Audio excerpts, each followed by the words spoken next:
In early spring 2019, a cut-off low system started forming over the southern African subcontinent, causing waves of storms to begin.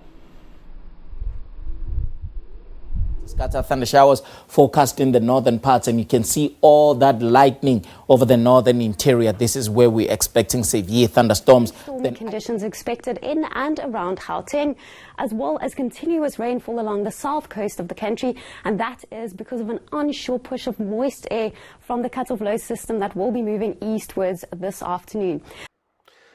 The highest instability was just inland of the city of Durban, with Cape values exceeding 3,500.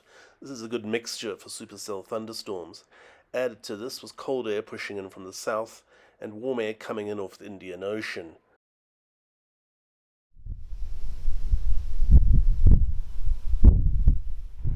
We decided to position ourselves at the 800-meter level, which is where these storms generally start on these coastal slopes.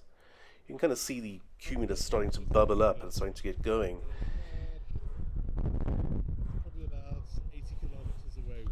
We're kind of waiting for the cap to break, really, which kind of happens in the early afternoon.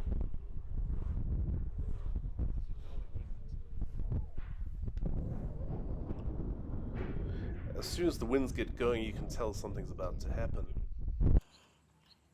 We've now got a line of storms forming just to the southwest of us. Things are starting to get going. We intercept the first large storm that we can find. It looks like there's a lot of potential, and we start to follow it. It's got some interesting rotation, and the winds start to pick up. You can just see how much instability is in the air, because the winds really do get going and start to blast us out.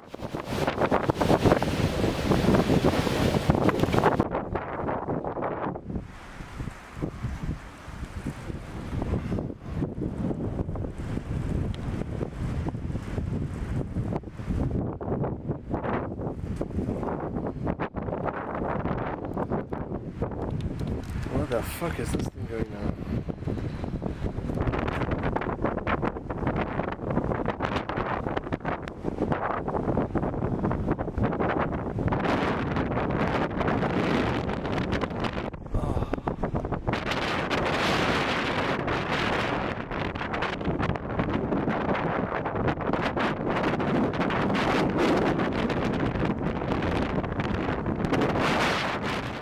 At this stage, all our attention is focused on this particular storm, and we failed to notice another storm developing about 50 kilometers away. And it's this storm that was the one that developed the tornado.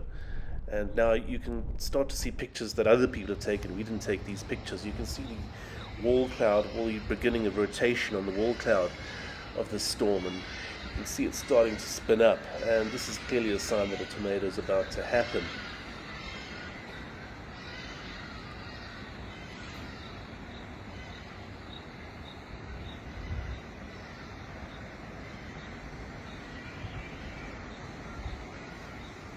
As the spin-up develops into something bigger, some locals managed to film pictures of the beginning of this EF3 tornado, and you can see it's starting on the northern side of the storm, which is the way it works in the southern hemisphere, not on the southern side, as you'd be familiar if you were chasing in the northern hemisphere.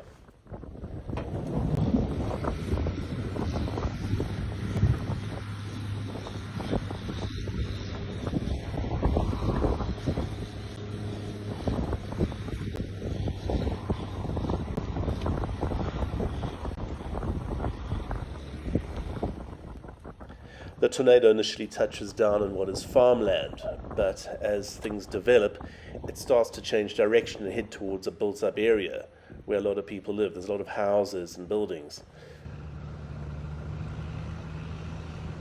Looks like it's just taken the roof off at the shed there by Steve's.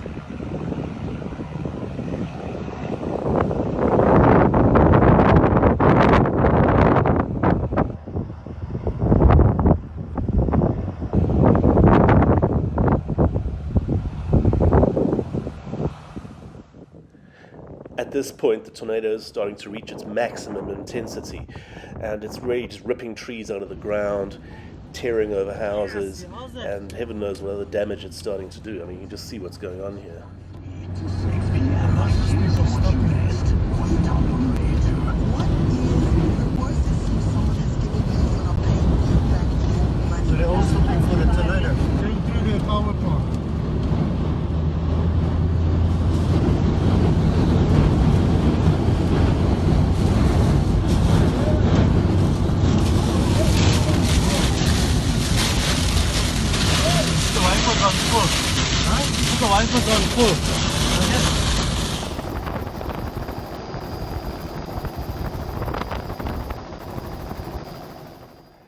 the next day, you can see the extent of the damage path. The tornado left around a 3-kilometer trail of damage, and you can see in some cases entire brick homes have almost been leveled by the winds.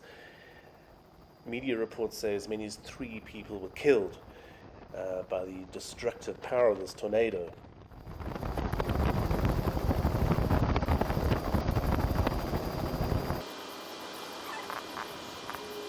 The beauty of these storms belies their ability to create incredible destruction, and maybe that's why we chase them, and we also chase them to understand them better.